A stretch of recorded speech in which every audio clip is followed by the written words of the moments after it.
अमित शाह की कुर्सी बचाने के लिए पीएम मोदी ने पूरा सिस्टम लगा दिया है।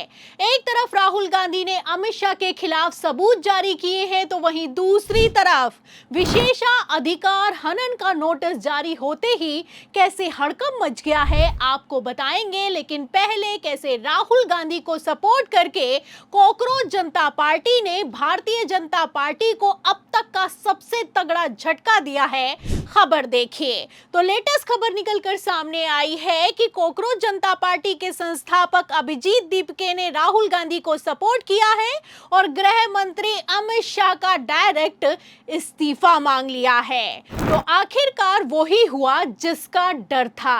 कायदे से जैसे अमित शाह ने निहत्थे छात्रों पर लाठी चार्ज, पैलेट गन और AK-47 चलवाई, ऐसे हालातों में गृह मंत्री का इस्तीफा होना चाहिए था। लेकिन फिलहाल ऐसा कुछ नहीं हुआ।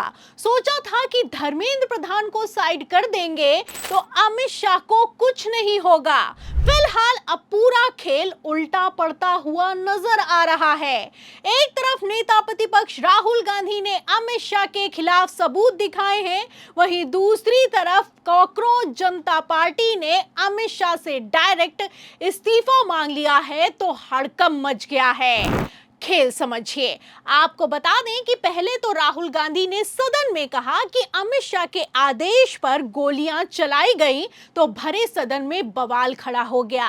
उसके बाद राहुल गांधी की तरफ से प्रेस कॉन्फ्रेंस की गई और सबूत दिखाए गए कि अगर अमित शाह के कहने पर गोली चली है तो अमित शाह दोषी हैं, और अगर अमित शाह को नहीं पता है तब भी गोली चल गई है तो अमित शाह अयोग्य हैं, देश का गृह मंत्रालय निकम्मा है और गृह मंत्री को कायदे से इस्तीफा दे देना चाहिए।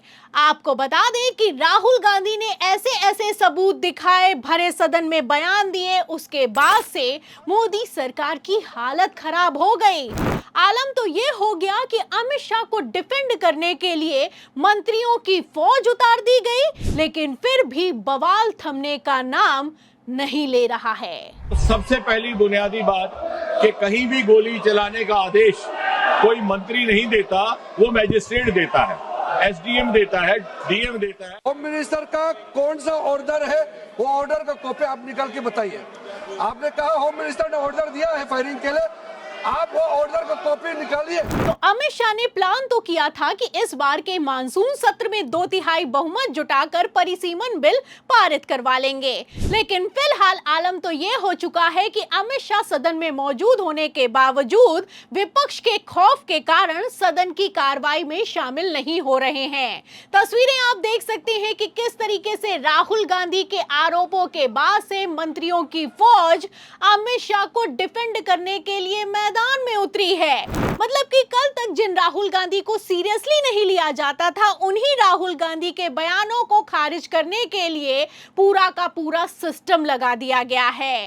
राहुल गांधी के बयान पर पलटवार करते हुए मोदी सरकार ने कहा है कि अमित शाह के आदेश पर नहीं बल्कि मजिस्ट्रेट के कहने पर गोली चलती है।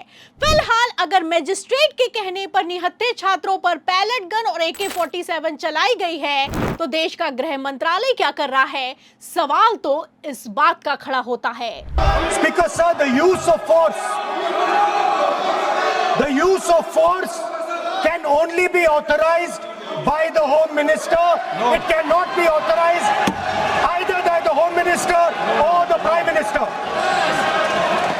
तो सुना आपने, राहुल गांधी का कहना है कि गृह मंत्री और प्रधानमंत्री के आदेश के बिना किसी की हिम्मत नहीं है कि वो गोली चला दे, और अगर गोली चली है तो जाहिर सी बात है कि इसके लिए सीधे सीधे मोदी शाह जिम्मेदार हैं। आप देख सकते हैं कि किस तरीके से एक अकेले राहुल गांधी ने मोदी सरकार की नींव को हिलाकर रख दिया है। मानसून सत्र पूरी तरीके से ठप पड़ा हुआ है। विपक्ष ने अमित शाह का इस्तीफा मांगा है, अमित शाह से जवाब मांगा है, और अमित शाह हैं कि सदन छोड़कर भाग खड़े हुए हैं। फिलहाल अब भागने से काम चलने वाला नहीं है। आपको बता दें कि सिर्फ सदन में विपक्ष ने नहीं बल्कि सुप्रीम कोर्ट ने भी डायरेक्ट केंद्र से जवाब तलब किया है, गृह मंत्रालय से जवाब तलब किया है कि ये बताओ कि आखिर पैलेट गन चलाने की SOP क्या है, आखिर किसके आदेश पर निहत्थे हत्थे छात्रों पर एक्शन लिया गया है।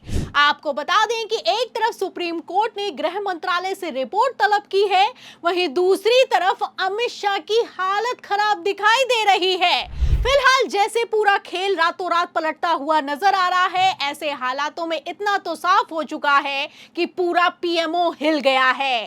खबर निकलकर सामने आई है कि प्रधानमंत्री नरेंद्र मोदी ने भी अचानक से हाई लेवल इमरजेंसी मीटिंग बुलाई है और इस मीटिंग के बाद आप देख सकते हैं कि किस तरीके से राहुल गांधी को ही फंसाने की साजिश की जा रही है।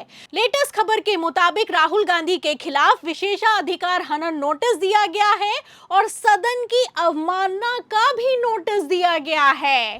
तो आप देख सकते हैं कि कैसे राहुल गांधी की सांसदी खारिज करने या फिर कि राहुल गांधी को सदन से सस्पेंड करने की तैयारी की जा रही है।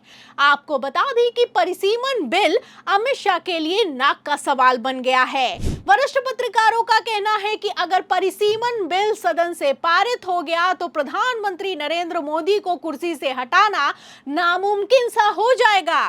फिलहाल इसीलिए अमित शाह है कि हार मानने के लिए तैयार नहीं है। चौतरफा सदन से लेकर सुप्रीम कोर्ट तक अमित शाह की हालत खराब है, लेकिन फिर भी आप देख सकते हैं कि भारतीय जनता पार्टी परिसीमन बिल को सदन से पारित करवाने की जुगत में लगी हुई है। फिलहाल अब ये बिल सदन से पारित होगा या फिर कि गृह मंत्री अमित शाह का इस्तीफा होगा, ये देखना होगा। आपको बता दें कि जैसे अमित शाह की हालत खराब है, ऐसे हालातों में अगर नेता प्रतिपक्ष राहुल गांधी को सस्पेंड किया गया तो ये मोदी सरकार की सबसे बड़ी चूक साबित होने वाली है। खबरें निकलकर सामने आई है कि जब से अभिजीत दीपिके ने राहुल गांधी को सपोर्ट किया है, तब से अभिजीत दीपिके पर भी भारतीय जनता पार्टी में शामिल होने का दबाव बनाया जा रहा है। लेकिन क्या ऐसा हो पाएगा और क्या भारतीय जनता पार्टी इस बार अपने ही बनाए जाल में मानसून सत्र में फंस गई है? इन सभी सवालों के जवाब में पूरी रिपोर्ट पर आपको क्या लगता है? क्या इस बार पीएम मोदी अमित शाह को नहीं बचा पाएंगे? जो भी आप सोचते हैं हमें कमेंट बॉक्स में जरूर लिखें। वीडियो को ज्यादा से ज्यादा शेयर करें, हमारे चैनल को लाइक करें, सब्सक्राइब करें, ज्वाइन करें। फिर मिलती हूँ अगली खबर के साथ, तब तक के लिए धन्यवाद।